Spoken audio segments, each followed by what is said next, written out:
হ্যাঁ, কওমি মাদ্রাসার হুজুররা নবী বিরোধী না, কওমি মাদ্রাসার হুজুররা দুরূদ শরীফ বিরোধী না, অনুষ্ঠান বিরোধী। কিছুটা বিরোধিতা করলে, বিদআত বললে, যাই আমরা বলতে চাই সেটা বলি আমরা অনুষ্ঠানটাকে, আমরা দুরূদ শরীফকে বেদাত বলি না। রাসূলুল্লাহ সাল্লাল্লাহু আলাইহি সাল্লামের দুরূদকে বেদাত বলি না আমরা। শুধু শুধু ভুল বুঝবেন না, বোকামি করবেন না। আপনি স্পষ্ট হইতে চেষ্টা করেন যে হুজুর বিরোধিতাটা করে কি, উনি কি বলতে চাচ্ছে এইটা আগে শুনেন। আপনি যে ওনারে বললেন যে ওই নবীর দুশ্মন, এ ওয়াহাবি, তো আপনি আগে এটা বুঝে নেন যে আমি কি কারণে কইছি কথাটা। আপনি ওনারে জিগাইলে হয়, একজন কওমি হুজুরে জিগাইবেন বলে আপনি আল্লাহরে সাক্ষী রেখে কোরআন শরীফ হাতে ধইরা পশ্চিম দিকে ফিরা কইবেন যে আপনি নবীজির উপরে দুরূদ পড়েননি। তো উনি যদি বলেন আমি পড়ি না, আমি এটা পছন্দ করি না, তো এনে উনি নবীর দুশ্মন। কথা বুঝেন নাই আপনি? তাইলে না আপনি বলবেন। তা আপনি এটা জিজ্ঞাসা করেন, আপনি কোনো কওমি মাদ্রাসার হুজুর যখন নবী সাল্লাল্লাহু আলাইহি সাল্লামের নাম নেয় জুমার বয়ান মাহফিল, তো উনি সাল্লাল্লাহু আলাইহি সাল্লাম বলে কিনা আপনি এটা খেয়াল করবেন যে উনি কয় কিনা। যদি বলে তো উনি দুরূদ শরীফের বিরোধী হইল কই? উনি তো পড়ে। কথা বলেন না?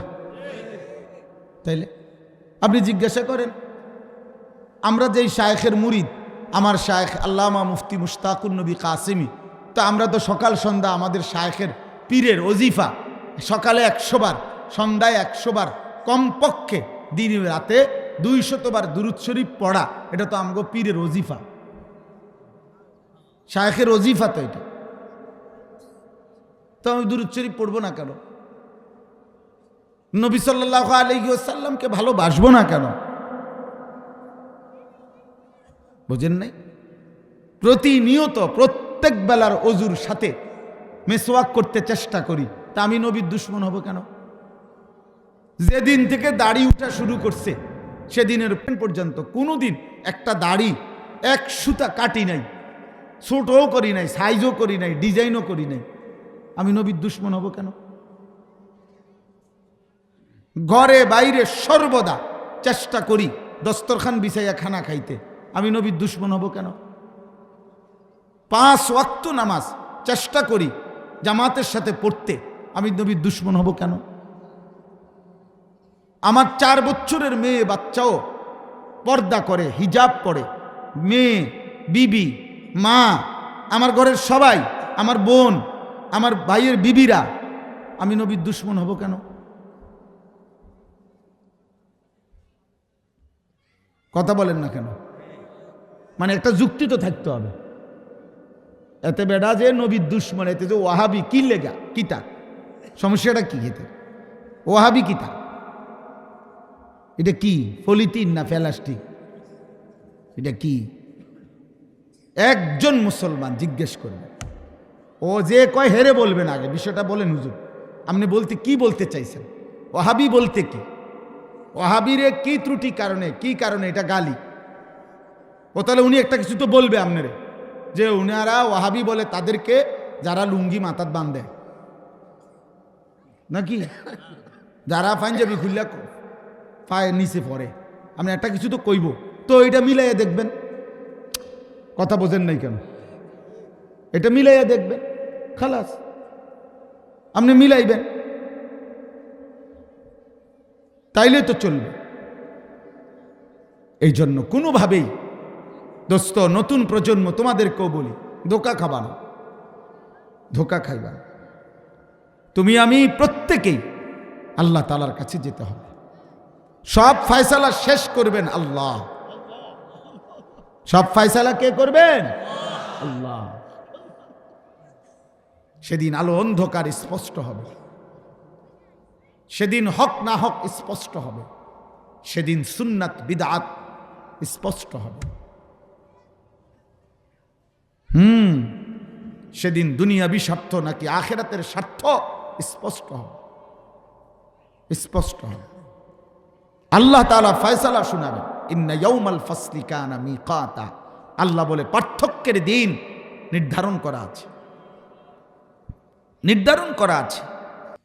অতএব আমি আপনাদের সবার কাছে বললাম, কিশোর ভাই, যুবক ভাই, তোমাদের কাছেও বললাম, দোস্ত, কোনোভাবে দোস্ত এই বক্তার জনপ্রিয়তা দেখা ফালাফালি করো না, লাফালাফি করো। যেমনি হোক হুজুরের লগে একটা ছবি উড়াইলাম, আল্লাহর কসম কোনো ফায়দা নাই।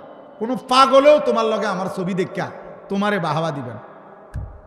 তোমরা যারা নামাজ পড়ো না, তোমাদের যাদের চুল বেঈমানের মতো, তোমাদের সারাদিনে যারা পেশাব করে ঠিক মতো টয়লেট পেপার পানি ব্যবহার করো না, যার কপালে এক ওয়াক্ত নামাজের সেজদা নাই, তোমার মতো অপদার্থ আমার সাথে ছবি উঠাইলে এবং কাবা শরীফের ইমামের লগে ছবি উঠাইলে মানুষে কোনো এই কথা বলবে না যে কি খবর ভাই, নামাজ কি আপনারা দুজনে নি ফরান কাবা শরীফে। মানুষে ব্যাক কল, মানুষে বুঝে না, মানুষে চিরা খায়। মানুষ যা বুঝার তাই বুঝবে। আপনাকে আপনার মতোই ভাববে, আমাকে আমার মতোই ভাববে।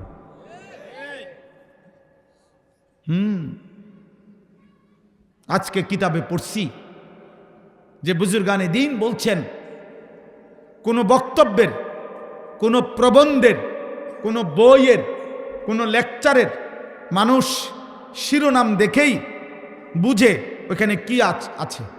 এটা এখানে দেখছে ইসলামী মহাসম্মেলন, তো এটাই বুঝ করছে সবাই এখানে ওয়াজ হবে। তো লিখছে কিতাবের মধ্যে কোনো ব্যক্তির উত্তম নাম, সুন্দর একটা নাম মুসলমানের, এই নামটাই প্রমাণ করে যে তার বাবা মা, তার ফ্যামিলি এবং তার প্রতি তাদের সকলের ইচ্ছা, রুচি, তাদের মূল্যবোধ, তাদের আখলাক, তাদের ফিকির, তাদের আখেরাতের চিন্তা ওই কিতাবের মধ্যে লিখছে। শুধু নাম দ্বারাই স্পষ্ট হয়। তার নামে কইছে স্বপন, তার নামে কইছে লিটন, তার নামে কয় রিপন। তো তাইলে এ যারা এই নামটা থুইছে তাদের ভিতরে আখেরাত আছে কদ্দুর, নবীর ভালোবাসা আছে কদ্দুর, সাহাবাদের ভালোবাসা আছে কদ্দুর, কবরের ফিকির আছে কদ্দুর, এটা তো এটা দিয়েই বোঝা যায়। এটা দিয়ে তো বোঝা যাবে, এটা দিয়েই তো আন্দাজ করা যাবে আপনার হৃদয়ের হালাত কি। এজন্য নাম কথার প্রসঙ্গে বললাম, গুরুত্বপূর্ণ। রাসূলুল্লাহ সাল্লাল্লাহু আলাইহি সাল্লাম স্পষ্ট হাদিস, এক সাহাবীর আব্বা নবীজির সামনে আসছেন। নবীজি জিজ্ঞেস করছেন, আপনার নাম কি? বলছে হাজান। হাজান অর্থ হইল দুশ্চিন্তা, পেরেশানি। আল্লাহ নবী সাল্লাল্লাহু আলাইহি সাল্লাম বলছে, লা আনতা সাহাল, না, আপনার নাম রাখেন সাহাল, সহজতা, আরাম। উনি বলছেন যে লা উগাইয়িরু ইসমি আল্লাযী সাম্মানি আবি, আমার আব্বা আমার নাম যেটা থুইছে হাজান, আমি এটা বদলাবো না আপনার কথা মতো। ওই সাহাবী বর্ণনা করছেন, আমি মৃত্যু পর্যন্ত দেখছি যে তিনি মৃত্যু পর্যন্ত কোনোদিন পেরেশানির থেকে মুক্ত থাকতে পারেনি। এই কিতাব আমার কাছে আছে গাড়িতে। হ্যাঁ, নামের আসর। রাসূলুল্লাহ সাল্লাল্লাহু আলাইহি সাল্লাম হুদাইবিয়ার সন্ধির সময়, হুদাইবিয়ার সন্ধি, মদিনা থেকে 1400 সাহাবী নিয়ে তিনি মক্কায় আসছিলেন।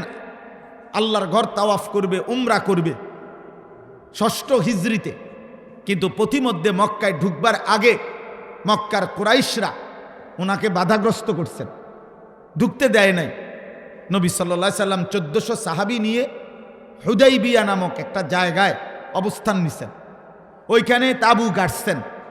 আর এবার প্রতিনিধি পাঠাইছেন মক্কার কাফেরদের কাছে, হযরত উসমানকে পাঠাইয়া বলছেন, শোনো, তুমি আমার পক্ষ থেকে গিয়ে বলো যে হে মক্কাবাসী, আমি এইবার যুদ্ধ করতে আসি নাই, আমি উমরা করতে আসছি।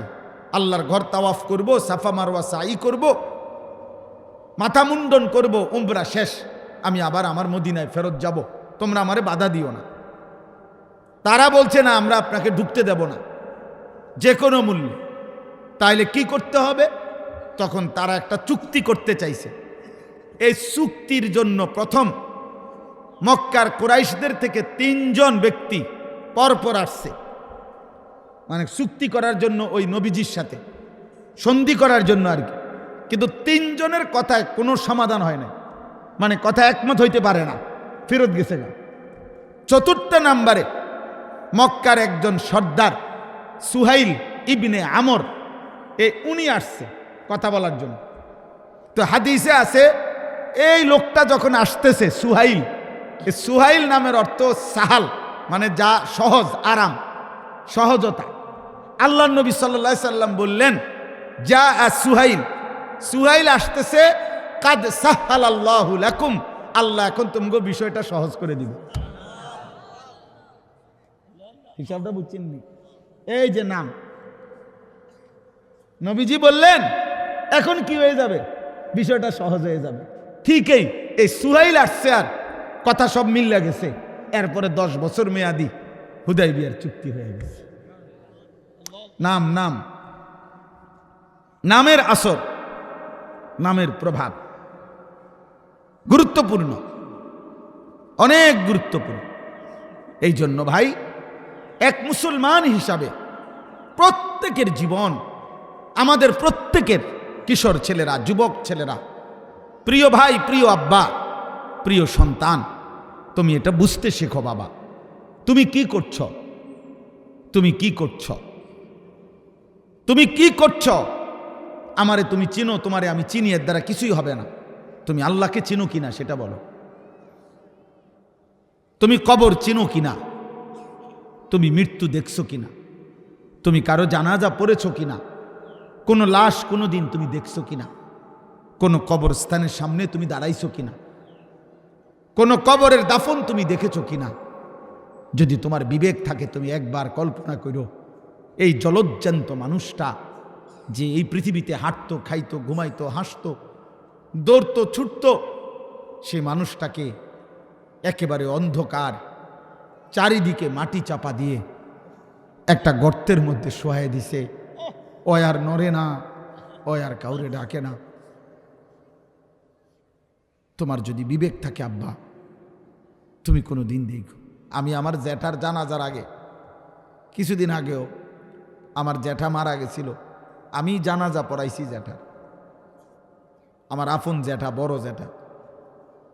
তো জানাজার আগে কবরটা তো খালি, তখনও কবর খুঁড়ছে, সব রেডি করছে, কিন্তু জানাজার পরে না দাফন হবে, খালি কবর। আমি প্রায় 10 মিনিট হবে আমাদের পারিবারিক, আমার বাবার কবরের পাশে জ্যাঠার কবর, অনেকক্ষণ তাকায়া থাকছি, দেখছি। এই কবরের দিকে তাকায়া দেখলাম আমার কাকার, আমার জ্যাঠার 3 ছেলে বিদেশ থাকে।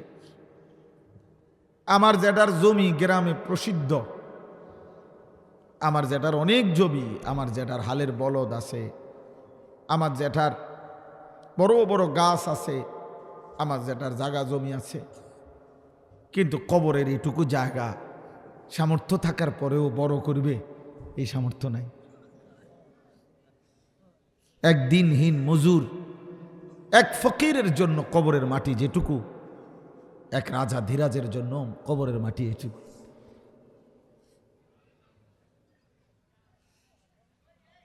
এই জন্য ভাই রাসূলুল্লাহ সাল্লাল্লাহু আলাইহি ওয়াসাল্লাম বলছেন আলাইকুম বিজিয়ারাতিল কুবুর। নবীজি বলছেন উম্মত তোমরা মাঝে মাঝে কবর জিয়ারত কইরো, ফাইন্নাহা তুযাক্কিরুল মাউত ওয়া তুযাক্কিরুল আখিরাহ। কবর তোমাদেরকে মৃত্যু মনে করাবে, কবর তোমাদেরকে আখিরাত মনে করাবে। আখিরাত মনে, এত পাষাণ হয়ে যাইও না আব্বা, এত চরিত্রহীন হইও না আব্বা। আল্লাহর সাথে এক ওয়াক্ত নামাজ তোমরা যারা পড়ো না, অধিকাংশ ছেলে, তোমরা যারা এখানে কিশোর যুবক বসছো দাঁড়ায়, অধিকাংশ ছেলের চেহারা স্পষ্ট যে তোমরা বেনামাজি। অসংখ্য ছেলে, অধিকাংশ ছেলেই এই চেহারায় প্রমাণ করে তুমি আল্লাহর রবের সেজদা দাও না। আর যার কপালে সেজদা নাই, তোর চাইতে নিকৃষ্ট বেয়াদব, তোর চাইতে বড় বেয়াদব, তোর চাইতে বড় বেয়াদব, অসভ্য, অহংকারী আল্লাহর জমিনে আর কোনো জানোয়ারও নাই। এই জন্য বেনামাজি মনে রাখিস তোরা, তোদেরকে আমি কোনো জানোয়ারের সাথে তুলনা দিতে রাজি না। আমারে যদি বলে ওরে দেখতে কেমন লাগে, আমি বলবো ওরে দেখতে কিছুই লাগে না, মানুষও লাগে না, জানোয়ারও লাগে।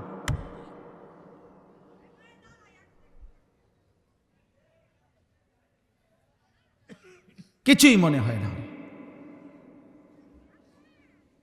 মালিক যে ভুলে যায়, আল্লাহ যে ভুলে যায়, রব যে ভুলে যায়, আল্লাহর সাথে যার বাঁধন ছুটে যায়, ওই রবের সাথে যার সুতা ছিঁড়ে যায়, তার সুতা আর জোড়া লাগে না, আর জোড়া লাগে। হ্যাঁ, ওয়ামান ইউশরিক বিল্লাহ ফাকান্নামা খাররা মিনাস সামা ফাতাখতাফুহু আত-তায়রু আও তাহবি বিহির রিহু ফি মাকানিন সাহিক। আমি তো হাফেজ সাহেব না, আমার ভাই, আপনি দোয়া করে দেন আমি যাতে মনে রাখতে পারি। আমি তো হাফেজ না, এই জন্য অনেক কিছু কইতারি না। আই কারিম, আমার ছেলে হাফেজ আলহামদুলিল্লাহ, আমার আরেক ছেলেও ইনশাআল্লাহ হিফজের কোরআনের সবক নেবে কয়েকদিনের মধ্যে ইনশাআল্লাহ, আল্লাহ যেন কবুল করে। তো আল্লাহ বলছে ওয়ামান ইউশরিক বিল্লাহ, শোনো বান্দা, যে আমি আল্লাহর সাথে শিরিক করে, আমার সাথে যার বাঁধন ছুটে যায়, খোদার কসম আল্লাহ বলছে ফাকান্নামা খাররা মিনাস সামা, সে যেন আল্লাহর ফেরেশতা যেন তাকে 7 আসমান থেকে ছুঁড়ে মারে। ঈমান তাকে আসমানে নিছিল, 7 আসমানের ঊর্ধ্বে, আল্লাহকে ভুলে যাওয়াতে, আল্লাহর সাথে সুতা ছিঁড়ে যাওয়াতে ফেরেশতা যেন তারে ধাক্কা দিয়া 7 আসমান থেকে জমিনে ফেলে দিছে। আল্লাহ বলেন তো এরপরে কি হলো? এরপরে ফাতাখতাফুহু আত-তায়রু, কোন বাজ পাখি, কোন চিল, শকুন তাকে ছোঁ মেরে জমিন থেকে উঠায় নিয়ে গেল। আও তাহবি বিহির রিহু ফি মাকানিন সাহিক, অথবা ঝড়ো বাতাস এই নাফরমানকে কোথা থেকে কোথায় উড়াইয়া হারায়া ফেল। অর্থাৎ এইবার মুসলমান যখন আল্লাহকে ছেড়ে দিল, এইবার ইহুদি একবার কয় এই কাটিংটা নে, খ্রিস্টানের বাচ্চা আরেকবার কয় তুই চুলের কাটিং এটা নে, হিন্দুর বাচ্চা আরেকবার কয় তুই চুলের কাটিং এটা নে, নাফিতে কয় তুই এইটা কাটিং নে, তোরে ওই দোকানদারে কয় ফ্যান ইডাওয়ালা, হেই দোকানদারে কয় এইটা ভালো, এ মহিলা একটা কয় তুই আমার পিছনে হাঁট, আরেক মাইয়া কয় তুই আমার পিছনে হাঁট, মোবাইলের নর্তকী কয় তুই আমারে সারা রাত্রে দেখ, সিনেমার নর্তকী কয় তুই আমারে সারা রাত দেখ। আহা জানোয়ার, তোর জীবনের আর কোনো স্থায়িত্ব নাই, তোরে যেখানে মন চায় এখানে ঘুরাইতেছে। আল্লাহ ছেড়ে দিলি, এবার তোরে শয়তান যেদিকে মন চায় সেদিকে নিতেছে।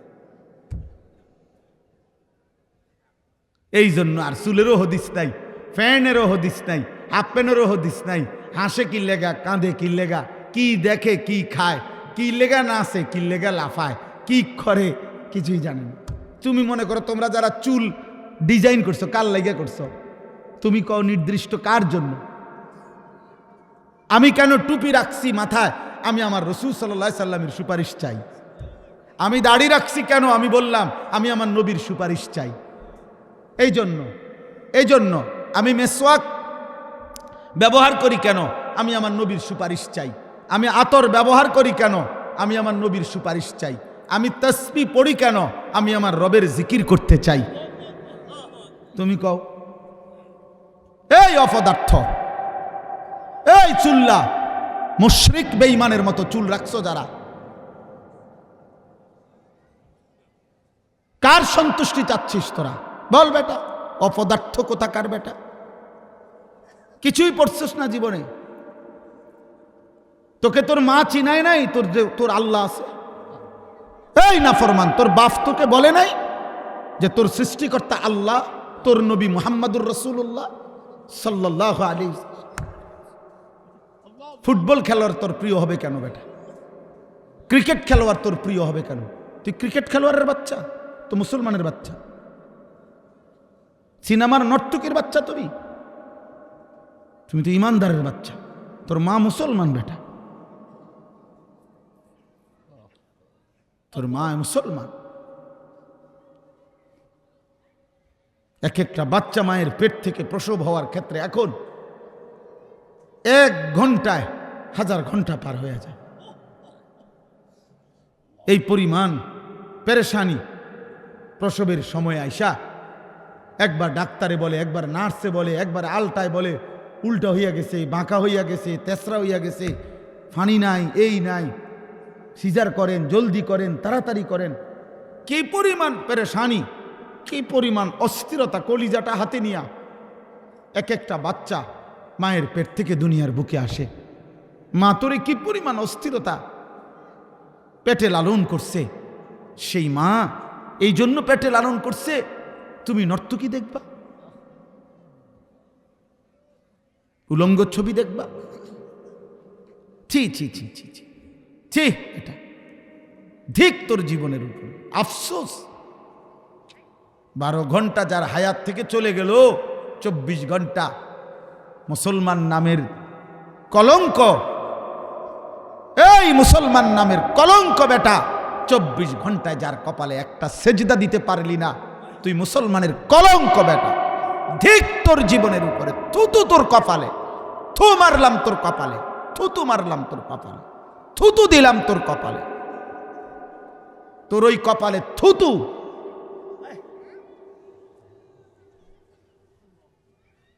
আল্লাহকে একটা সেজদা দিলি না নাফরমান, এক ওয়াক্ত নামাজ পড়লি না বেটা।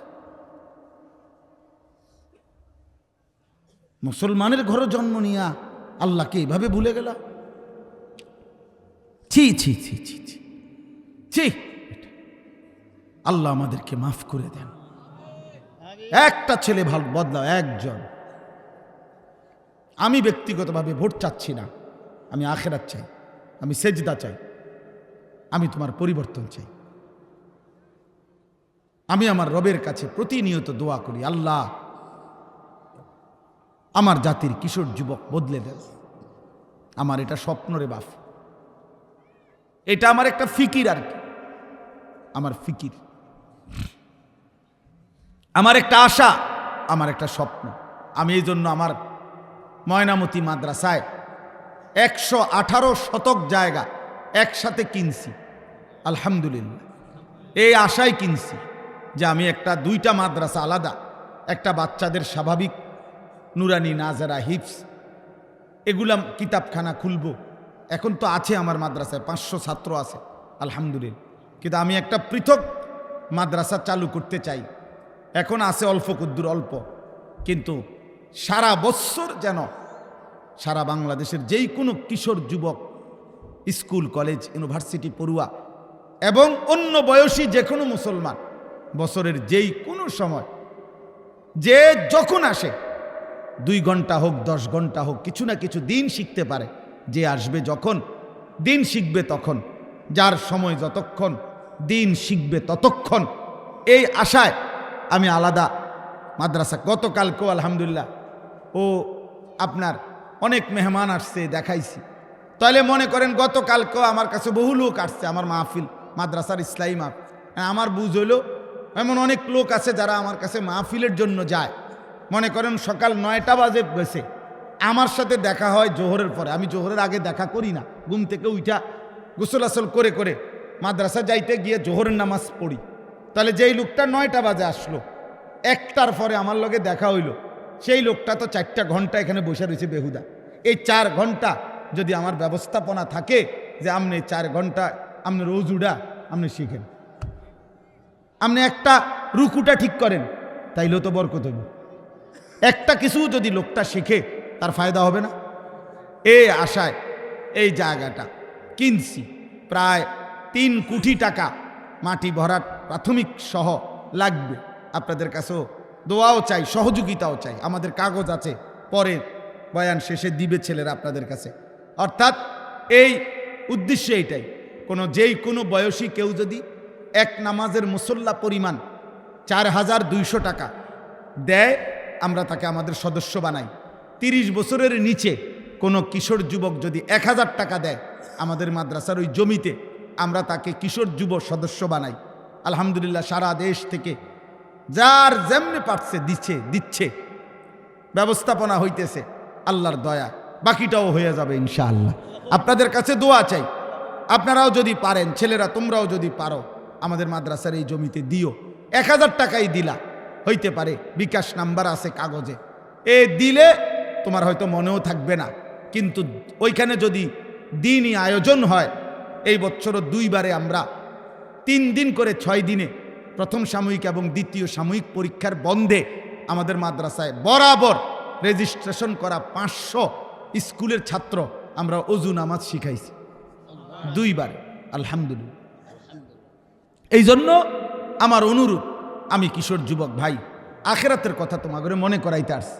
খোদার কসম, কোনো পদ পদবি দুনিয়াবি কোনো চাহিদা নিয়ে আসি নাই, আসছি এই কথা মনে করাইতে যে তোমরা দয়া করে বাবা, আপনারাও আপনাদের ছেলে মেয়ে, আপনাদের স্ত্রী সন্তানের জন্য আপনারা ঈমান আমলের ফিকির করেন।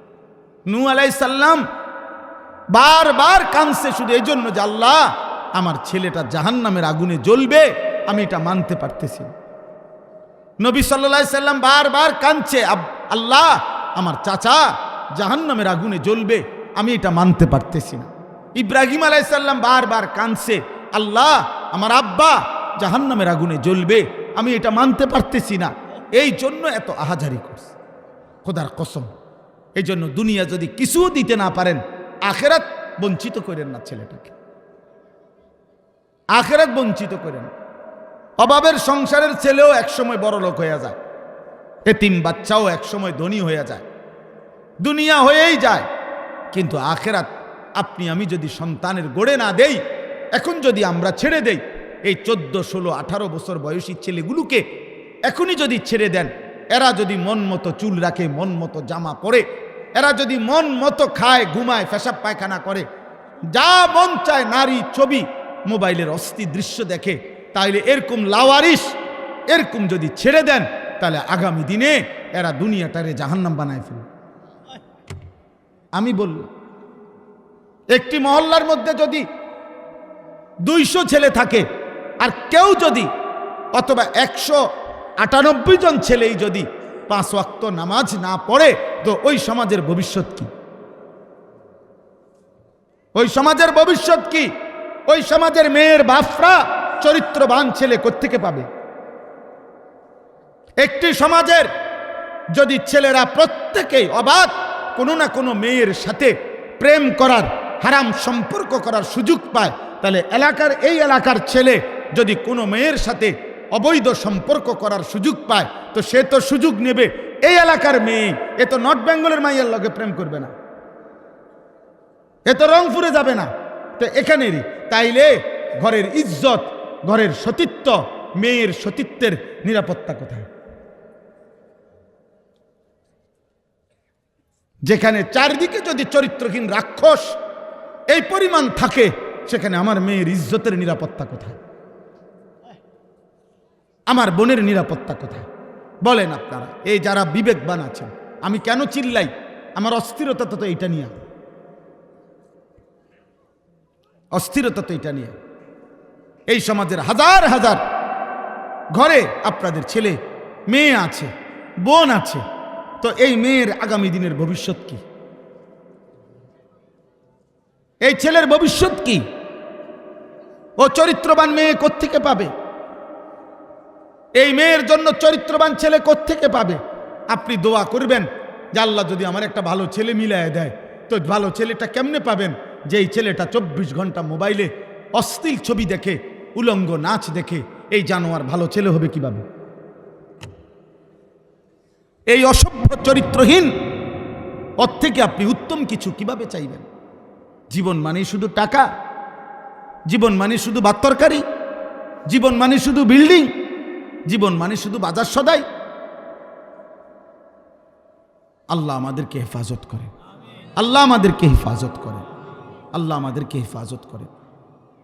আমাদের আগামী প্রজন্মের নিরাপত্তার জন্য এদেরকে বাঁচানো দরকার। এখন যারা 14, 16, 18 বছরের, আগামী সর্বোচ্চ 10 বছরের ব্যবধানে, 15 বছরের ব্যবধানে এরা প্রত্যেকেই বিয়ে করবে ইনশাআল্লাহ, হায়াত পাইল। এখন যেই মেয়েদের বয়স 12, 14 বছর, 16 বছর, আগামী 5 বছরের ব্যবধানে এই মেয়েদের ছেলের হাতে বিয়ে দিতে হবে, মেয়েটাকে বিয়ে দিতে হবে। তাহলে চরিত্রবান ছেলে না পেলে কথা বোঝেন না কেন? বলেন, কোত্থেকে আনবেন ছেলে? অর্ডার দিয়া? প্যাকেটিং করে সবাই মিলে আন্তরিক হইতে হবে, সবাই মিলে চেষ্টা করতে হবে। যার যার জায়গায় যার অধীনে যে আছে, কমপক্ষে আপনার ছেলেটা তো আপনার অধীনে, আপনার নাতি আপনার অধীনে, আপনি তারে কেন নামাজি বানাবেন না? আপনি তার সাথে কথা বলেন, সে যদি কোনোভাবে নামাজ না পড়ে আপনি বাবা বলেন যে ফুত ঠিক আছে, তোর লগে আমি তোর শক্তির কারণে, তোর ঘাটতারামির কারণে তোর লগে আমি পারলাম না, তবে এটা মনে রাখিস আমি বাবা তোর উপরে অসন্তুষ্ট মৃত্যু পর্যন্ত। যদি তুই আল্লাহকে সেজদা না করো, তোর মতো সন্তান তোর প্রতি আমি অসন্তুষ্ট। তা আমি যদি কবরে যাই তো মনে রাখিস আমি অসন্তুষ্ট বাবা হয়েই কবরে যাব। তো সেদিন আখেরাতে তুই বুঝবি বাবা মার অসন্তুষ্টি নিয়ে সন্তান কি জান্নাতে যায় না জাহান্নামে যায়, আখেরাতে দেখবে। নবীজি বলে দিছেন হুমা জান্নাতুকা ওয়া নারুকা। সাহাবীকে নবী বলে দিছেন মা বাবা এই দুইজনই তোমার জান্নাত, এই দুইজনই তোমার জাহান্নাম। তুমি মাকে নারাজ করে জান্নাতে যাইবা কেমন? তুমি বাবাকে নারাজ করে জান্নাতে যাইবা কেমন? তুমি স্বামীকে নারাজ করে মহিলা জান্নাতে যাবে কেমন? নবী সাল্লাল্লাহু আলাইহি সাল্লাম বলেন আইয়ুমা ইমরাআতিন মাতাত ওয়া যাওজুহা আনহা রাদিন দাখালাতিল জান্নাহ। যে নারী মৃত্যুবরণ করলো এই অবস্থায় যে তার স্বামী তার উপরে সন্তুষ্ট, আল্লাহ রসুল বলেন সে জান্নাতে প্রবেশ করলো। তাহলে স্বামীর সন্তুষ্টি তো ঈমানের উপরে, ইসলামের উপরে হওয়া, ইবাদতের উপরে হওয়া, আখিরাতের উপরে হওয়া। আল্লাহ আমাদেরকে বুঝ দান করে। আমি এটাই বললাম, প্রত্যেকেই 1 মিনিট যদি চিন্তা করেন যে ভাই আমার বন্ধু আমাদের জীবনে গুনাহ বেশি, আমাদের জীবনে ছেলেরা গুনাহ বেশি। আব্বা তোমাদের চেহারা মনে হয়, চেহারা দেখলে তোমরা গুনাহ করতে করতে চেহারা কালো বানায় ফেলছো। তোমরা নারী দেখতে দেখতে, ছবি দেখতে দেখতে বেনামাজি জীবনে জীবনে তোমাদের চুল, চেহারা, লেবাস, তোমাদের চেহারার আকৃতি কালো হয়ে গেছে। তোমরা ফিরো বাবা, আল্লাহর দিকে ফিরো, আল্লাহর দিকে ফিরো, আখিরাতের দিকে ফিরো, আখিরাতের দিকে ফিরো। আমি অনুরোধ করলাম ইয়া বুনাইয়া আরকাম মা'ানা ওয়ালা তাকুম মা'আল কাফিরিন। এটা আমার দরদের কথা, কোরআনের আয়াত। নূহ আলাইহিস সালাম ওনার ছেলে কেনানকে বলছিল, শেষ কথা বলছিল এটা, ইয়া বুনাইয়া আরকাম মা'ানা ওয়ালা তাকুম মা'আল কাফিরিন। হে আমার প্রিয় সন্তান, তুমি আমাদের সঙ্গে উঠে পড়ো, মুমিনদের সঙ্গে। ওয়ালা তাকুম মা'আল কাফিরিন। নূহ আলাইহিস সালাম বলছে তার ছেলেকে, আব্বা কাফের, বেঈমান, নাফরমানদের সঙ্গী হইও না। চরিত্রহীন বন্ধু তোমারে বরবাদ করে দিবে। মদখোর, জুয়ারি বন্ধু, নারী লুবি, নেশাখোর, জিনা ব্যভিচারে আসক্ত যুবক তোমার বন্ধু, সহপাঠী, সহকর্মী তোমারে জাহান্নামে পৌঁছায় দেবে। তুমি যাইও না তাদের সাথে। আমরাও তোমাদেরকে বললাম ইয়া বুনাইয়া আরকাম মা'ানা ওয়ালা তাকুম মা'আল কাফিরিন। আমরাও বলি হে আমাদের সন্তান, হে আমাদের সন্তান, তোমরা আমাদের সাথে আসো, আলেমের সাথে আসো, তোমরা কোরআনের সাথে আসো, তোমরা তোমাদের রবের দিকে আসো। কাফেরদের সাথে, মুশরিকদের সাথে, ফাসিক পাপীর সাথে থাইকো না। পাপী তোমারে, আল্লাহর নবী বলছে মন্দ লোক, মন্দ সঙ্গী কামারের দোকানদারের মতো। কামারের দোকানে গেলে প্রথম তুমি নাকে ধোঁয়ার দুর্গন্ধ পাইবা, কিছুক্ষণ বসে থাকলে লুঙ্গি জামার কোনো না কোনো কোনা আগুনে পুড়ে যাবে, আগুনে পুড়ে যাবে। আজকে এই জন্য এই শেষ আয়াতগুলো আমি পড়ছি এই কথাটা বলার জন্য, এই একটা কথা যে আমরা যেন আমাদের গুনাহ থেকে তাওবা করি। আমাদের আল্লাহ বড় মেহেরবান, আমাদের আল্লাহ বড় দয়াবান। আল্লাহ বলে বান্দা, কোনো একদিন রাতে কিংবা দিনে, কোনো বয়সে, মৃত্যুর আগে যদি তোমার মনে পড়ে যে আমি ভুল করেছি বেশি, আমার গুনাহ বেশি, আমার নাফরমানি বেশি, আমার পাপ বেশি, আল্লাহ বলে মৃত্যুর আগে যদি ভুল বুঝে আফসুস করতে পারো, তাওবা করতে পারো, তো গুনাহ যদি আসমান পরিমাণ হয়, গুনাহ যদি সাগর পরিমাণ হয়, আমি আল্লাহর কাছে আইসো, হতাশ হইও না, আমি সব মাফ করে দেব। কুল ইয়া ইবাদিয়াল্লাযীনা আসরাফু আলা আনফুসিহিম। কোরআনুল কারীমের 24 নম্বর পারা, কোরআনুল কারীমের ৩৯ নম্বর সূরা, সূরা জুমার, এই সূরার ৫৩ নম্বর আয়াত। এটা হযরত আব্দুল্লাহ ইবনে মাসউদ বলছেন রাদিয়াল্লাহু তাআলা আনহু, আল্লাহর কোরআনের মধ্যে আল্লাহর সবচেয়ে বেশি দয়া, মায়া, উদারতা, প্রশস্ততা, মেহেরবানির সবচেয়ে বড় আয়াত এই আয়াত, ৫৩ নম্বর আয়াত। আল্লাহ বলছেন, কুল ইয়া ইবাদিয়াল্লাযীনা আসরাফু আলা আনফুসিহিম, হে নবী আপনি বলেন, হে আমি আল্লাহর বান্দারা, তোমরা যারা নিজের জীবন গুনাহ করতে করতে সীমালঙ্ঘন করে ফেলেছ, গুনাহ একদম ভাসায়া ফেলছ, গুনায় জীবন শেষ করে দিছ, সীমা অতিক্রম করে ফেলেছ, লা তাকনাতু মির রাহমাতিল্লাহ, তোমরা আল্লাহর রহমত থেকে নিরাশ হও না। ইন্নাল্লাহা ইয়াগফিরুয যুনুবা জামিআ, নিশ্চয়ই আল্লাহ তোমাদের সব গুনাহ মাফ করে দিবে। ইন্নাহু হুয়াল গফুরুর রাহিম, তিনি ভীষণ ক্ষমাশীল, তিনি খুব দয়াবান। এখন আল্লাহ যদি বলে সব মাফ করে দিবে, আসলে মাফ করবে? কথা বলে না। আল্লাহ মাফ করে দিবে? আল্লাহ তাআলা বলেন আমি মাফ করব। কি করতে হবে? সব মাফ পাইতে হইলে কি করতে হবে? আল্লাহ বলেন আমি সব মাফ করে দেব। শর্ত হইল দুইটা। এক, ওয়া আনিবু ইলা রাব্বিকুম, এক তুমি ওয়া আনিবু আই ইরজিউ আই তুবু, তোমরা তওবা করো। এক নাম্বার, ফিরে আসো, সমস্ত পাপ থেকে তওবা করে আমার দিকে ফিরে আসো। এই তওবা বলা হয় তিন জিনিসকে। এক, পিছনের সব গুনাহ ছেড়ে দিলাম, আর করব না, ওয়াদা দিলাম, আমি আল্লাহ লজ্জিত, মাফ চাইলাম। আল্লাহ বলে এই তিনটা জিনিস যদি তুমি অন্তর থেকে বাস্তবিক অর্থে করে থাকো, আমি যদি বুঝ পাই, আমি দিল জানি, আমি দিলের খবর জানি, আমি তোমার বাস্তবতা জানি, আমি তোমার হৃদয়ের অবস্থা জানি, পৃথিবীর কেউ না বুঝিলেও বান্দা আমি সব বুঝি, সব জানি।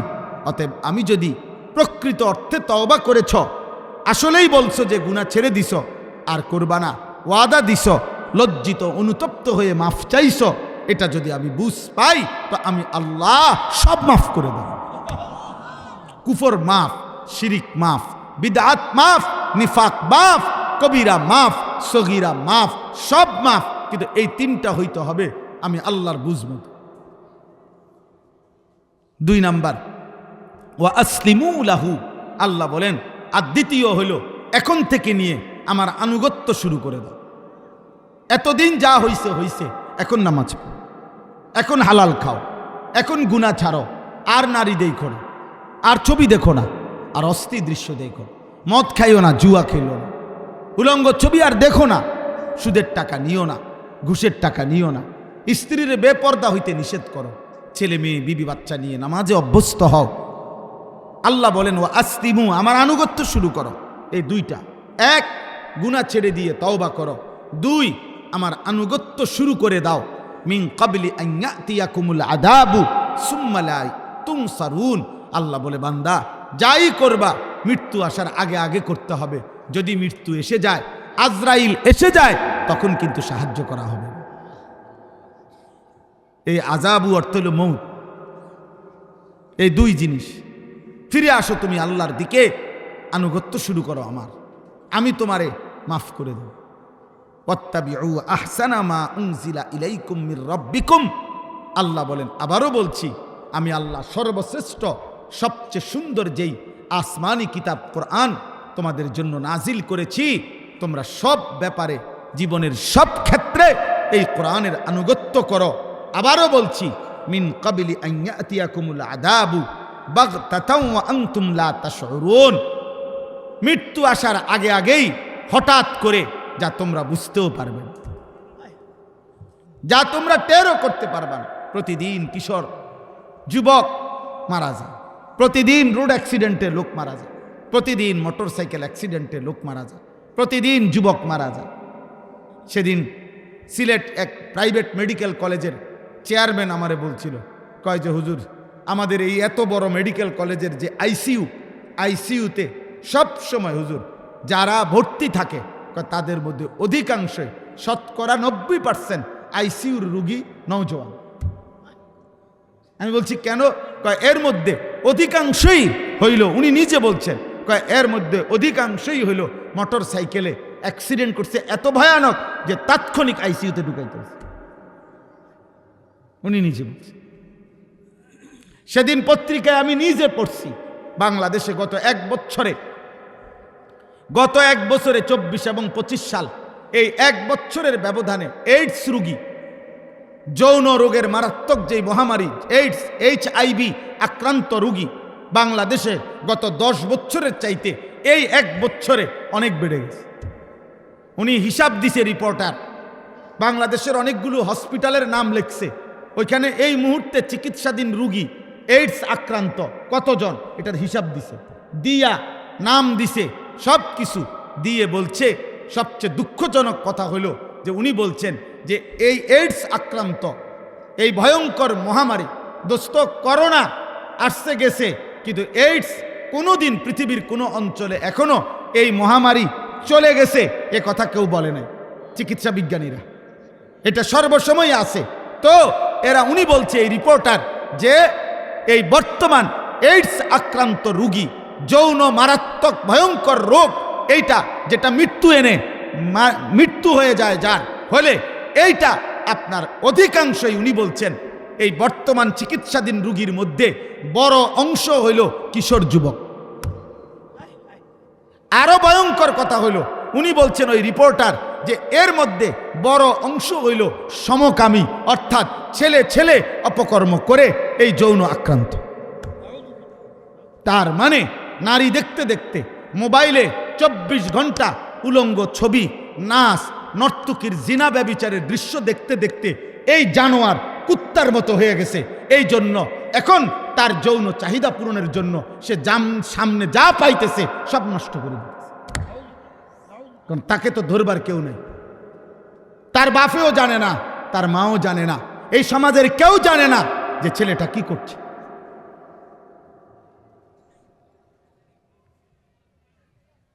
ছেলেটা কি করছে, এটা নিয়ম, যে স্রোতের নিয়ম, অর্থাৎ স্রোত, পানির ধারা যখন এদিক দিয়ে যাইতেছে, পানি মনে করেন পুকুরের পানি, বানের পানি, খালের পানি, তখন এখানে যদি কেউ বান দেয় এখান দিয়া, তো পানিটা যাইয়া যদি এখান দিয়া যাইতে না পারে, নিয়ম হইল যে পানি থামে না, সে প্রয়োজনে 10 কিলো ছাড়ি দিয়া পানিটা ঘুইরা হেন দিয়ে হইলেও যাইবে। ঠিক চরিত্রহীন যুবক, এই নারী আসক্ত, মোবাইল আসক্ত এই প্রজন্ম কোনো না কোনোভাবে যৌন চাহিদা পূরণ করতেছে, যেটা তার চরিত্র শেষ, তার যৌবনও শেষ, তার আখিরাতও শেষ। এই জন্য যে কয়জন বুঝছ ওই কয়জন ছাড়ো, তুমি শেষ হয়ে যাবা। আমি খোলামেলা বললাম, তুমি আল্লাহর দিকে ফেরো, গুনাহ ছাড়ো, নারী ছবি অস্থির দৃশ্য দেখো না, মদ জুয়ার আসক্তি যেও না। আল্লাহর নবী বলছেন, মান জানা ওয়া শারিবাল খামরা নাজা আল্লাহু মিনহুল ঈমান কামা ইয়াখলাউল ইনসানু আল কামিসা মিন রাসিহি। সাংঘাতিক কথা এটা। নবীজি বলছে, যে জেনা করে, নারীর সাথে ব্যভিচার করে, মদ পান করে, এই দুই পাপী, নবীজি বলছেন যখন করে, আল্লাহ তার অন্তর থেকে ঈমান টেনে বের করে ফেলে, এইভাবে মানুষ গায়ের জামা খুলে ফেলে যাবে। রাসূলুল্লাহ সাল্লাল্লাহু আলাইহি ওয়াসাল্লাম হচ্ছে আল্লাহ তার ঈমান খুলে ফেলে, ঈমান, আল্লাহ তার অন্তর থেকে ঈমান বের করে ফেলে, যা তোর ঈমান, আমি আর তোর ঈমান নিয়ে নিলাম। এবার এই অবস্থায় যদি এর মৃত্যু হয়, তো তার মৃত্যু কি হবে?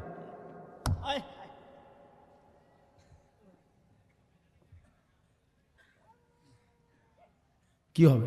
কোরআনুল কারীমের এই সূরা জুমারের মধ্যে আছে, এখানে আছে, ভাইয়া বাবা বিশ্বাস করো, আল্লাহ বলছে আমি প্রত্যেকটি মানুষের রুহু দুই ভাবে তার থেকে বিচ্ছিন্ন করি। রুহ এক, মৃত্যুর সময় মালাকুল মৌতের মাধ্যমে তার রুহু তার দেহ থেকে চূড়ান্তভাবে আলাদা করি। আর দ্বিতীয়ত, খোদার কসম আল্লাহ কোরআনে বলছে, প্রত্যেক মানুষের ঘুমের সময় যতবার যে ঘুমায়, প্রতিবারই আমি আল্লাহ তার দেহ থেকে তার রুহু আলাদা করে রাখি। আবার আমি আল্লাহ চাইলেই তার রুহু ঘুম থেকে জাগার সময় যথাস্থানে ফেরত দিই। কি বুঝলেন? আল্লাহু ইয়াতাওয়াফাল আনফুসা হিনা মাউতিহা ওয়াল্লাতী লাম তামুত ফি মানামিহা ফায়ুমসিকুল্লাতী কাদা আলাইহাল মাউতু ওয়া ইউরসিলুল উখরা ইলা আজালিম মুসাম্মা। এই যে সূরা। তাইলে বন্ধু, নারী দেখতে দেখতে, ছবি দেখতে দেখতে, উলঙ্গ দৃশ্য দেখতে দেখতে, এক ওয়াক্ত নামাজের সেজদা না দিয়ে তুমি যে ঘুমাইলা, আহা, এই ঘুম যদি আর না ভাঙে, এই রুহ যদি আল্লাহর ফেরত না দেয়, তো তোমার মৃত্যু হয়েছে কিসের উপর? তোমার মৃত্যু হলো কি নিকৃষ্ট মৃত্যু। মানুষে জানাজা পড়লে কি হইব? মানুষে স্লোগান দিলে কি হইব? 10 গ্রাম ভাত খাবাইলে কি হইছে? গরু জবাই করলে কি হইছে? আপনি গরুর ফিটে করে ব্যস্ত যাবেন গা? হ্যাঁ, আপনি ফার্মের মুরকে কান্দে করে ব্যস্ত যাবেন গা? বেহেস্ত আপনার মামুর বাড়ি।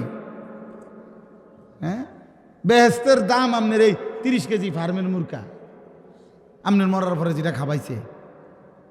আখেরাতে জান্নাতের মূল্য এই আপনি 30 কেজি গরুর গোস্ত, এই 750 টাকা করে।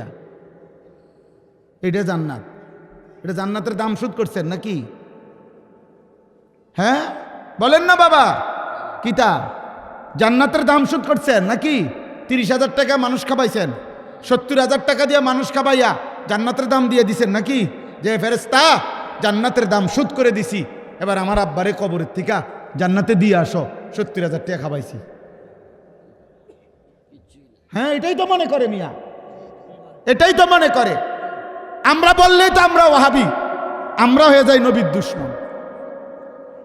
কেন? আমরা কওমি মাদ্রাসার হুজুররা সমাজের প্রচলিত বিদআত, সমাজের প্রচলিত কুসংস্কারের বিরুদ্ধে আমরা বলি, এই জন্য আমাদেরকে গালি। তো গালি তুমি আরো দাও, আরো দাও, দরকার হইলে লোক হাওলাত লইয়া তুমি গালি দাও, কোনো অসুবিধা নেই, কোনো সমস্যা নেই।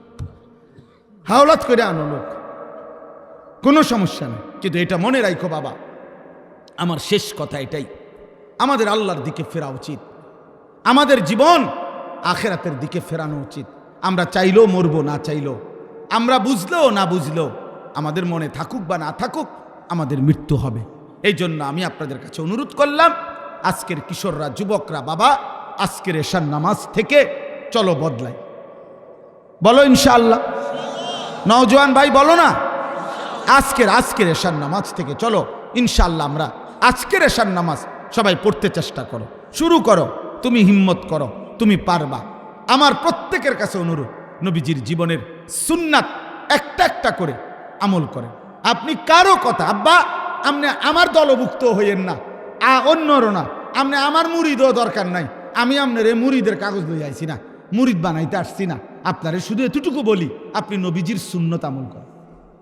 আপনার জায়গাতে আপনি নবীনগর, তাই এই সবটি মানুষ ক্যান্টনমেন্ট সাবের বাজার গেলে আমার কাছে এত জায়গা নাই, এমনি আমার কষ্ট হয়। তো কাজেই উদ্দেশ্য এটা না যে আমনগর সবাই যে ভাই আমি 10টা ফিকা ফানছি, আপনারা আমার মুরিদ হইবেন, আমার লগায় মাহফিলের পরে সবাই সাবের বাজার ময়নামতি যাইবেন, এই জন্য নিয়ে আসছি এখানে। কিন্তু মানুষ নিতে মাইছি ফিকা ফিকরিয়া, না না, উদ্দেশ্য হইল আখেরাত। অতএব সুন্নাত আমল করেন, একটা একটা করে, একটা একটা। আমি প্রত্যেক দিনের জন্য এই সুন্নাতের কিতাব বিক্রি করি। এটা নবীজির সুন্নাতের বাংলা ভাষায় সবচেয়ে সুন্দর, নির্ভরযোগ্য, বড়, প্রামাণ্য, বিস্তারিত কিতাব। একেবারে আমাদের নবীর 23 বছরের জীবনের ছোট বড় পুরা জিন্দিগির ইসলামের সকল ব্যাপারে যত সুন্নত দরকার এই কিতাবে আছে, একেবারে বিস্তারিত দলিল সহ পুরা ইসলামের সব বর্ণনা নবীর জীবনের এখানে আছে। 600 পৃষ্ঠার উপরে এটা বইটা। আমাদের ঢাকা গাজীপুরের একজন বড় বুজুর্গ, কাপাসিয়ার হজরত অধ্যক্ষ মিজানুর রহমান চৌধুরী হজরত এই কিতাবটা লিখছেন অনেক আলেমদের সমন্বয়ে। আমি ইচ্ছা করে আমাদের এটা বিক্রি করি, আমাদের এই সাদা গাড়িতে আপনারা পাবেন, 400 টাকা মূল্যে আমরা এটা বিক্রি করি। যার সুযোগ হয় আপনি পড়েন, আপনার বিবি বাচ্চাকে পড়তে বলেন, নবীজির একটা একটা সুন্নত শিখেন, একটা একটা আমল বাড়ান, চেষ্টা করেন, আল্লাহ তৌফিক দান করেন। আমার মাদ্রাসার এই কাগজটা নিয়েন প্রত্যেকেই। এই কাগজের মধ্যে বিকাশ নাম্বার আছে, অ্যাকাউন্ট নাম্বার আছে। যার সুযোগ হয় পারলে আমার মাদ্রাসায় এই জায়গাটার মধ্যে আমরা একটা বড় স্বপ্ন দেখি, বড় একটা মাদ্রাসা একটা আলাদা বাচ্চাদের, একটা বয়স্কদের, একটা কিশোর যুবকদের ভিন্ন ভিন্ন প্রতিষ্ঠান করতে চাই। বিকাশ নাম্বার আছে। কিশোর ভাই, যুবক ভাই, তোমরা পারলে 1000 টাকা পাঠাইও, আর অন্যরা 4200 টাকা এক মুসল্লা পরিমাণ পাঠায়েন। যার সুযোগ হয় পারলেই দিয়েন। কোনো প্রবাসী আছে, কারো আত্মীয় স্বজন বিদেশে আছে তো বইলেন, আর না পারলে দোয়া করেন, আল্লাহ ইনশাআল্লাহ ব্যবস্থা করে দিবে। আল্লাহ আমাদেরকে তৌফিক দেন, কবুল করেন, আমিন। সুবহানাল্লাহি ওয়া বিহামদিহি। এখানে এশার নামাজের জামাত হবে, সবাই ওযু করে নামাজের প্রস্তুতি। তাইলে কেউ যদি আল্লাহর কথা মনোযোগ দিয়ে শুনে এবং চুপ থাকে, আল্লাহর ওয়াদা যে আল্লাহ তার উপরে রহমত বর্ষণ করবেন। আর আল্লাহ কারো উপরে রহমত বর্ষণ করবেন মানে কি? তাফসীরের মধ্যে আছে আল্লাহ তাআলা তাকে আল্লাহর আনুগত্য, আল্লাহর কথা মানা, আল্লাহর ইবাদত করার তৌফিক দান করবেন, অর্থাৎ সুযোগ দিবেন যে বান্দা তুমি যেহেতু আমার কথা মনোযোগ দিয়ে শুনেছ, ঠিক আছে, আমি আল্লাহই তোমাকে দয়া করে সেজদা করার, আনুগত্য করার, আমার হুকুম মানার তৌফিক আমি দিয়ে দিলাম, তৌফিক দিয়ে দিলাম। এটা বহুত বড় তৌফিক, শুধুই আল্লাহর কাছ থেকে। পৃথিবীর সর্বশ্রেষ্ঠ রাসূলের হাতেও তৌফিক নাই, হেদায়েত নাই, ফায়সালা নাই, সিদ্ধান্ত নাই। সিদ্ধান্ত আল্লাহর হাতে, ফায়সালা আল্লাহর হাতে, তৌফিক আল্লাহর হাতে। ইবাদতের যোগ্যতা, ইবাদতের মানসিকতা, ইবাদত করার মতো মানসিকতা এবং পরিবর্তন, হেদায়েত সব আল্লাহর হাতে, সব আল্লাহর হাতে। নবী সাল্লাল্লাহু আলাইহি ওয়াসাল্লামের চাচা আবু তালেবের ব্যাপার নিয়ে আল্লাহ নবীজিকে বলছেন, ইন্নাকা লা তাহদি মান আহবাবতা, আপনি প্রচণ্ড চাইলেও আপনি হেদায়েত দিতে পারবেন না। তাহলে খুদ রাসূলুল্লাহ সাল্লাল্লাহু আলাইহি সাল্লাম, যার হাতে অগণিত মানুষ কালেমা পড়ছে, যার মহব্বত আল্লাহ তাআলার কলিজায় সর্বোচ্চ বেশি, যিনি আল্লাহর মাহবুব, তাকেই আল্লাহ বলছেন যে আপনাকেও আমি আল্লাহ বলে দিলাম, আপনি বললেও হবে না, হেদায়েত আমার হাতে। তাহলে সেখানে আমরা কি? সেখানে বক্তা কি আর ওয়াইজ কি? হযরত ইব্রাহিম আলাইহিস সালাম ওনার আব্বার হেদায়েতের জন্য বেশি চাইছেন। কোরআনুল কারীমের অগণিত আয়াত আছে, ওনার আব্বাকে উনি এত আহাজারি করছেন কালেমা পড়াইবার জন্য। আল্লাহ বলছেন না, দেব না। কেন? আমার ইচ্ছা, দেব না। তো ইব্রাহিম আলাইহিস সালামের আব্বা ইমানদার হইতে পারেন আজও। হযরত নূহ আলাইহিস সালাম ওনার ছেলে কেনানের ব্যাপারে খুব বেশি কান্নাকাটি করছেন আল্লাহর কাছে। একেবারে মৃত্যুর সময়ও ছেলেটাকে ডাকাডাকি করছেন, আল্লাহর কাছে হাত তুলছেন, আল্লাহ আমার ছেলে, রব্বি ইন্না ইবনি মিন আহলি, আল্লাহ আমার সন্তান, আমার পরিবার, আমার কলিজার টুকরা সন্তান, এটা ও জাহান্নামের আগুনে জ্বলবে। আমি আজকে 950 বছর আপনার বান্দাদেরকে জাহান্নামের আগুন থেকেই তো বাঁচাইতে চাইছি। 950 বছর ধরে আপনার কালেমার দাওয়াত দিচ্ছি, বিনিময়ে আল্লাহ আমি আমার এই ছেলেটার ব্যাপারে কেমনে মেনে নেব? ও জাহান্নামের আগুনে জ্বলবে। আল্লাহ বললেন আমি দেব না। তো দেয় নাই, বরং আল্লাহ নিষেধ করছে, ইন্নী আইযুকা আন তাকুনা মিনাল জাহিলিন। কোরআন শরীফে আছে, আল্লাহ বলছে হে নূহ, তুমি নবী আমার, তুমি বোকা মানুষ, মূর্খ মানুষের মতো কাজ করো না। আমি নিষেধ করলাম, আমি যেটা বললাম আমি হেদায়েত দেব না। তুমি জোরাজোরি করতেছো কেন? তুমি বুঝো না তুমি নবী না আমার? তুমি জোরে চাপাচাপি করছো কেন? আমি বললাম এটা আমি হেদায়েত দেব না। তাইলে দেখেন কোরআনুল কারীমের মধ্যে আছেন নূহ আলাইহিস সালাম তখন আল্লাহর কাছে পুনরায় দোয়া করছে, আল্লাহ আমি খেয়াল করতে পারি নাই, আমার সন্তানের অত্যধিক মায়ায় আমার সন্তান জাহান্নামের আগুনে জ্বলবে, এই পেরেশানিতে আমি আপনার ফয়সালা ভুলে গেছিলাম, আপনি আমারে মাফ করে দেন। ওয়া ইল্লা তাগফিরলি ওয়া তারহামনি আকুম মিনাল খাসিরিন। নূহ আলাইহিস সালাম বলছে, আল্লাহ আমারে যদি আপনি মাফ করে না দেন, দয়া না করেন, আমি নবী হয়েও ক্ষতিগ্রস্তদের অন্তর্ভুক্ত হয়ে যাব।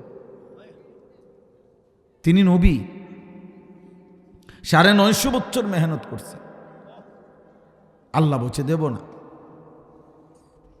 এই মালিকের ফয়সালা, আল্লাহর ফয়সালা। পরিবর্তন ভাইয়া আল্লাহর হাতে। ওই প্রধান বক্তা, বিশেষ বক্তা, প্রধান আকর্ষণ বিকর্ষণ, সাংঘাতিক বক্তা, ভয়ঙ্কর বক্তা, সারা বাংলা আলোর ওটা কইতে লাগছে দেখ। এই জন্য আমি আমার সালাম দিয়ে ওটা নামে কইতে বলে পারে না, টাইটেল কইয়েই শেষ হয় না ওনার, বুঝলেন না? আনিসুর রহমান আশরাফি এটা কইবার আগে কি কইলে হুজুরের মর্যাদাটা ফুটতে উঠব, এইটাই কুলাইতারছে না। আর যদি কিছুক্ষণ সময় দেওয়া যাইত, তো যিনি মঙ্গল গ্রহে বয়ান করেন, সৌরজগৎ যার কথায় উঠা বসা করে, বুঝলেন? হ্যাঁ, পদ্মা সেতুর পিলার যিনি খাড় করাইছেন, এই তো বুঝছে দোস্ত, এর কোনোটায় দাঁড়াই এই পদ পদবী এগুলা দিয়া কারো হাতে উম্মতের পরিবর্তন, মানুষের হেদায়েত নাই। আল্লাহর হাতে, আল্লাহর হাতে।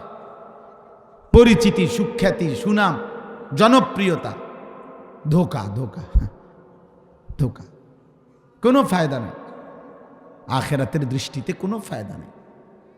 এই জন্য এটা বলল, এই 3টা উদাহরণ,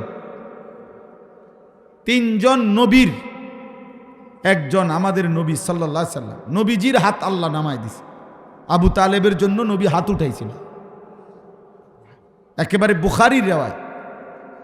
নবীজি বলছেন আস্তাগফিরান্না লাকা মা লাম উনহা আনকা, আল্লাহ আমারে নিষেধ না করা পর্যন্ত চাচা আমি আপনার জন্য আল্লাহর কাছে ক্ষমা প্রার্থনা করব। নবী হাত তুলছিলেন, আল্লাহ নামায় দিছে, হাত নামান। মা কানা লিন নাবিয়্যি ওয়াল্লাযীনা আমানু আন ইস্তাগফিরু লিল মুশরিকিন ওয়ালাউ কানু উলি কুরবা, সূরা তাওবার আয়াত। আল্লাহ বলছে সাবধান, কোন নবী কিংবা ঈমানদার কারো জন্য জায়েজ নাই, চরম একেবারে ঘনিষ্ঠ আত্মীয় যদি হয়, তার জন্য মুশরিক হলে আমি আল্লাহর কাছে ক্ষমা প্রার্থনা করার কোনো অনুমতি নেই। হাত নামান। এটা কার হাত নামাইছে বুঝছেন? কার হাত? তিনি কে বুঝেন আপনি? আল্লাহর কি হয় উনি? হ্যাঁ, শুধু নবী, উনি আল্লাহর কলজাটা, মালিকের কলজার টুকরা। এটা আল্লাহর হাবিব, তিনি আল্লাহর মাহবুব। তিনি কত ভালোবাসা তার জন্য, আল্লাহ কত মায়া, কত আদর। জিব্রাইল যখন কোরআন নাজিল করতেন, নবীজি জিব্বা নাড়াইতেন মুখস্থ করার জন্য। জিব্রাইলের সাথে সাথে আল্লাহ নিষেধ করছে, লা তুহাররিক বিহি লিসানাক লিতাজালা বিহি। বন্ধু, এই যে জিব্বা নাড়ান, আপনার কষ্ট হয়, আমি আল্লাহর কাছে ভাল লাগে না। আপনি জিব্বা নাড়ায়েন না, আপনি শুনে যান, আমি আল্লাহ আপনার অন্তরে মুখস্থ করায় দেব। ইন্না আলাইনা জামআহু ওয়া কুরআন। যিনি জিব্বা নাড়াইলে আল্লাহর কষ্ট হয়। আজ যখন তিনি হাত তুলছেন চাচার জন্য, আল্লাহ বলছে হাত নামা, আমি হেদায়েত দেব না, আমি মাফ করব না। তাইলে আমি তো অনেক সময় এই কথাটা বলি, অনেক সময় সুপারিশ আর মাফ এক কথা না, এক কথা না। এটা কঠিন বিষয়। নবী সাল্লাল্লাহু আলাইহি সাল্লাম সুপারিশ করবেন, আবেদন আখিরাতে, ফায়সালা আল্লাহর হাতে, জান্নাত আল্লাহর হাতে, জাহান্নাম আল্লাহর হাতে। ফায়সালা শুধুই আল্লাহর হাতে, শুধুই আল্লাহর হাতে। মনে করেন আল্লাহ বন্ধুকে বলছে, আমি আপনাকে খুশি করা পর্যন্ত মাফ করব, জান্নাত দেব, আপনার মুখে হাসি ফুটাবো। তো মনে করেন 100 কোটি মানুষ, একজন বাদে আল্লাহ নবীকে খুশি করতে গিয়ে বাকি সকলকে আল্লাহ জান্নাত দিছে ধরেন, আর একজনকে জাহান্নাম দিছে, সেটা যদি আমি হই, তো বাকিরা জান্নাতে গিয়ে আমার লাভ কি? হিসাবটা বুঝছেন না? বাকি সকলেই মনে করেন নবীর সুপারিশে জান্নাতে গেল, একজনকে শুধু আল্লাহ জাহান্নাম দিল, তো সে যদি আমি হই, তো বাকিরা মুক্তি পাই, আমার কি? হযরত ওমর রাদিয়াল্লাহু তাআলা আনহু এটাই বলতেন, যে হাসরের ময়দানে আমার ভয় হয় যদি একজনকে কেবল জাহান্নাম দেয় সে আমি ওমর হইতে পারি। আবার বলতেন এই আশাও হয় যদি আল্লাহ একজনকে কেবল মাফ করে দেয় সেটাও আমি হইতে পারি। তাইলে দোস্ত প্রিয় ভাই, এটা জরুরি। হেদায়েত কার হাতে? পরিবর্তন কার হাতে? কোরআনুল কারীমের মধ্যে আছে নূহ আলাইহিস সালাম 950 বছর কালেমার দাওয়াত দিতে দিতে উনি সবসময় এ কথা বলতেন ওনার কওমকে। কোরআন শরীফের আয়াত, ওয়ালা ইয়ানফাউকুম নুসহি ইন আরাদতু আন আনসাহা লাকুম ইন কানা আল্লাহু ইউরিদু আন ইউগভিয়াকুম হুয়া রাব্বুকুম ওয়া ইলাইহি তুরজাউন।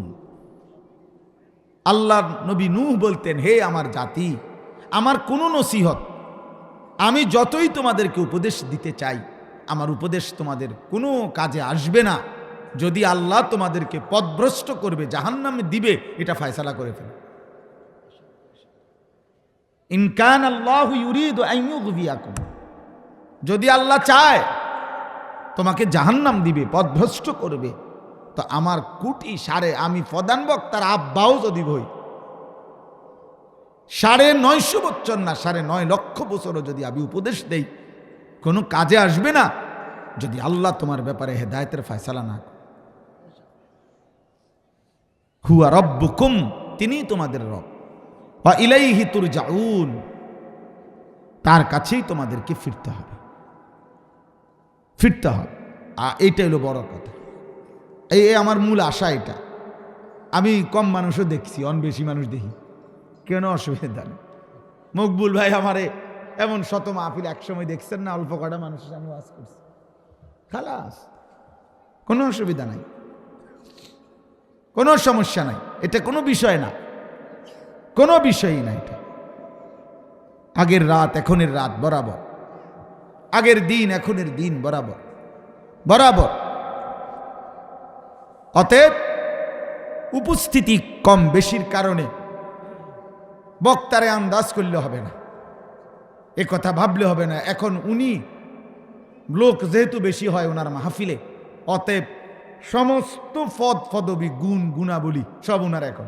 উনি এখন পীরে কামেল, মাহতাবে শরীকত, তুলুয়ে আফতাবে শরীয়ত, যা কিছু উনি এখন উনি সব, যেহেতু লোক হয়, লোক হয়েছে যেহেতু, এখন উনি আন্তর্জাতিক খ্যাতি সম্পন্ন, উনি বৈরবের ফুল, উনি যমুনার ব্রিজ, উনি সব। না না না না না, তাকওয়াবিহীন, আখিরাতবিহীন, আল্লাহ তাআলা মাফ না করিলে 800 কোটি মানুষের কাছেও পরিচিতি কোনো কাজে আসবে না, কোনো কাজে আসবে না, কোনো ফায়দা হবে না। এজন্য দোস্ত সবাইকে বলি, নওজোয়ান আলেম, নওজোয়ান ইমাম, আপনাদেরকেও বলি, কোনোভাবেই মাখলুকের কাছে পরিচয়ের জন্য কৌশল না করা, বরং রবের কাছে পরিচিত হবে, রবের কাছে পরিচিত হবে, মদিনার বন্ধুর কাছে পরিচিত হবে।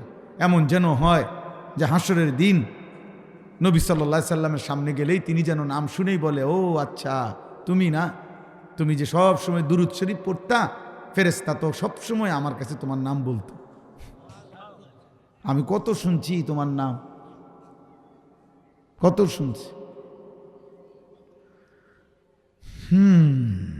হাদিসের মধ্যে আছে, আল্লাহর নবী সাল্লাল্লাহু আলাইহি সাল্লাম বলেন, আমার কোন উম্মত যখনই আমার উপরে দুরূদ শরীফ পড়ে, আমার নির্ধারিত আল্লাহর পক্ষ থেকে ফেরেশতা আমার কাছে এসে আমার রওজা পাকে আমার কাছে এসে পেশ করে, এবং ওই ব্যক্তির বি ইসমিহি ও বি ইসমে আবিহি, ওই ব্যক্তির নাম এবং তার বাবার নাম, উভয় নাম উল্লেখ করে আমার কাছে শোনায়, অমকের ছেলে অমক আপনার উপরে এই মুহূর্তে 1 বার, 10 বার, 5 বার, 2 বার দুরূদ শরীফ পাঠ করেছে।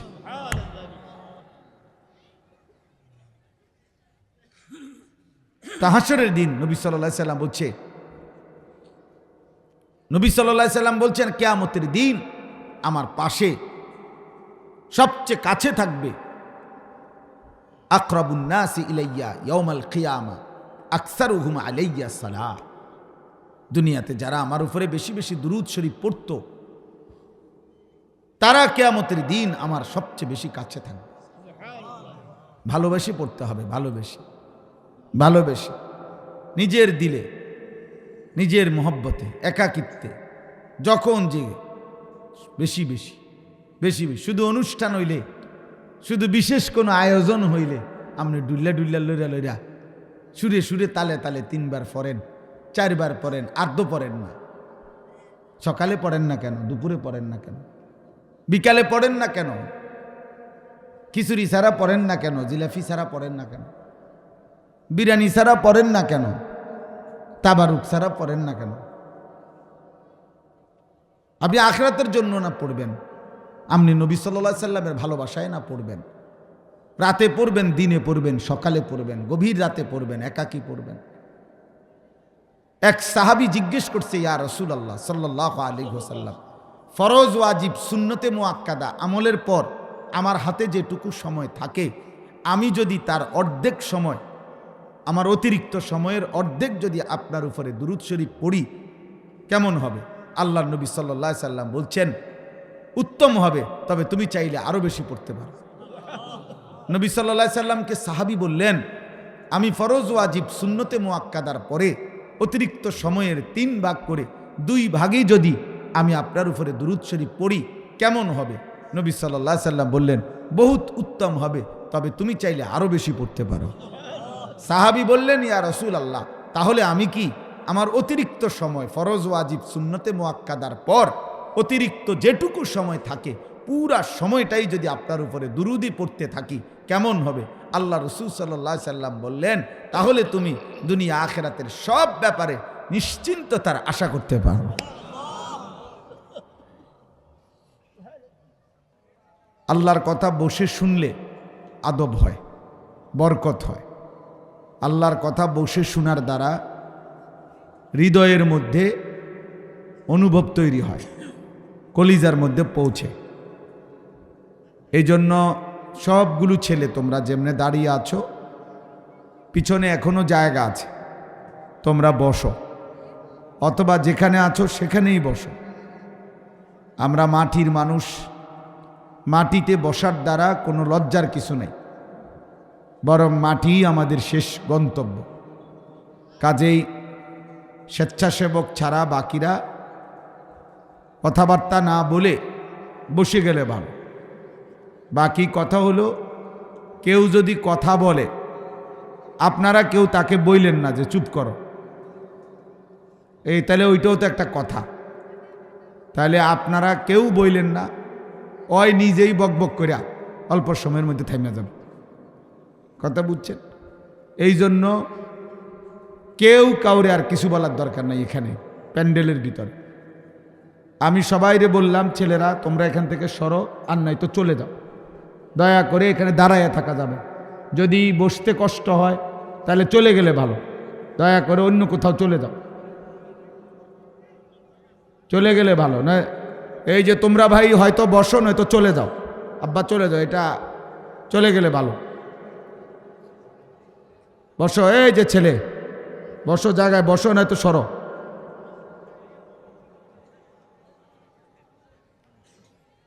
হ্যাঁ, সব বসতে হবে। যে এই যে এই লাল গেঞ্জি ভাই বসো।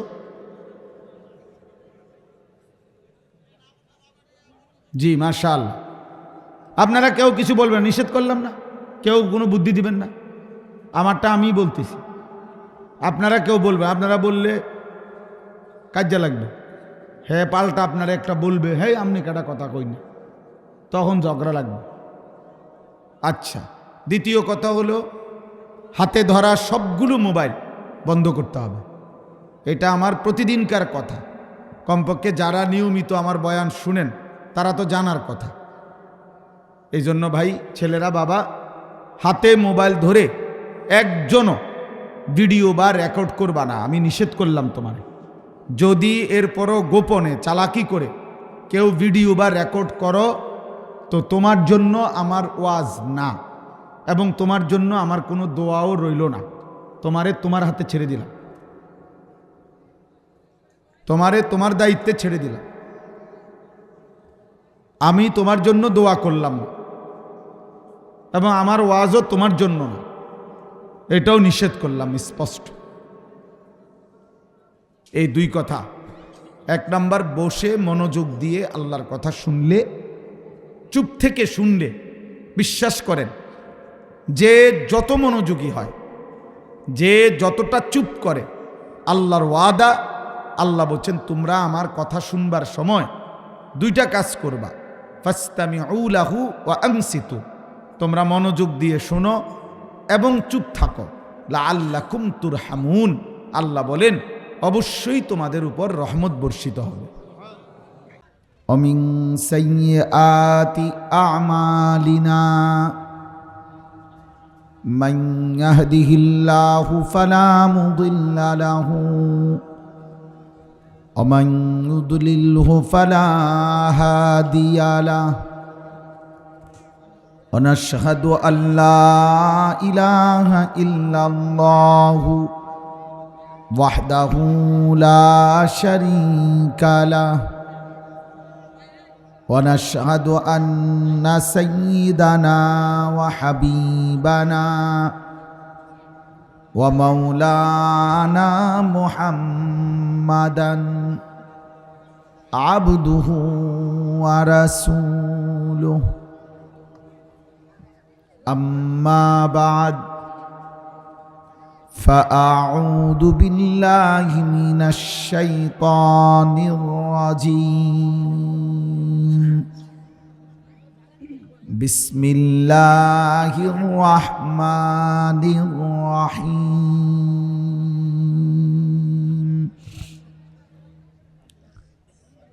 قل يا عبادي الذين أسرفوا على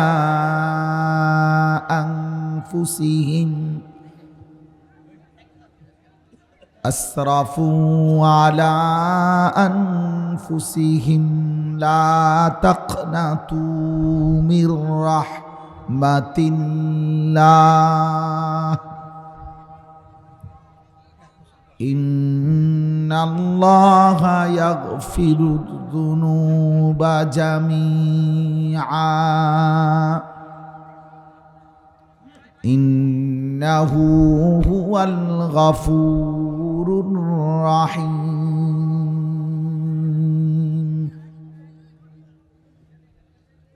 وأنيبوا إلى ربكم وأسلموا له من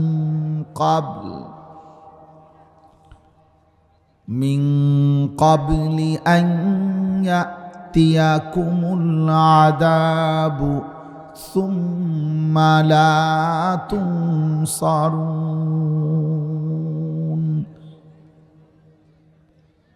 واتبعوا أحسن ما أنزل إليكم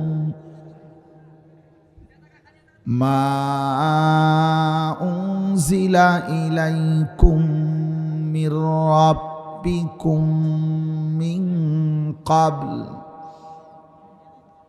من قبل أن يأتيكم العذاب بغتة وأنتم لا تشعرون صدق الله مولانا العظيم وقال نبينا صلى الله عليه وسلم يا أيها الناس توبوا إلى الله جميعا واستغفروه اللهم صل على محمد وعلى آل محمد كما صليت على إبراهيم وعلى آل إبراهيم إنك حميد مجيد اللهم بارك على محمد وعلى آل محمد كما باركت على إبراهيم وعلى آل إبراهيم إنك حميد مجيد سبحانك لا علم لنا إلا ما علمتنا إنك أنت العليم الحكيم الحمد لله আল্লাহ পাক রব্বুল ইজ্জত জুল জালাল ওয়াল ইকরামের ফজল কারাম, রব্বুল আলামিনের অপরিসীম ইহসান মেহেরবানি দয়া, আল্লাহ তাআলা আমাদেরকে আজ 14 ডিসেম্বর 2025 রোজ রবিবার বিবাড়িয়া জেলা নবীনগর উপজেলাধীন নবীপুর উত্তরপাড়া ভোলাকাজী বাড়ির প্রবাসী ও ব্যবসায়ীদের উদ্যোগে এলাকার সকল মুর্দে গানের রুহের মাগফিরাত কামনায় আজকের এই প্রথম বার্ষিক ইসলামী সম্মেলনে আল্লাহ তাআলাই আমাদেরকে আসবার বসবার আল্লাহর জন্যই জমা হওয়ার তৌফিক দান করেছেন। আলহামদুলিল্লাহ।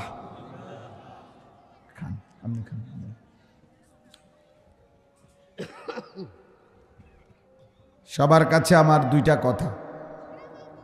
প্রথম কথা হলো, নিজ দায়িত্বে যদি নিজেরা চুপ না করেন, ছেলেরা তোমরাও যদি চুপ না করো, তাইলে চিল্লাচিল্লি করা যাবে, হয়তো এর মধ্যেই সময়টা শেষ হয়ে যাবে। আমাকে আমার নির্ধারিত জায়গায় আবার চলে যেতে হবে, আমার আরও মাহফিল আছে। অতএব সবার কাছে যদি বারবার একই কথা বলতে হয়, সবাই যে চুপ করেন, তাহলে এটা কষ্টকর। এই জন্য আমি প্রথম কথা সবাইকে বললাম,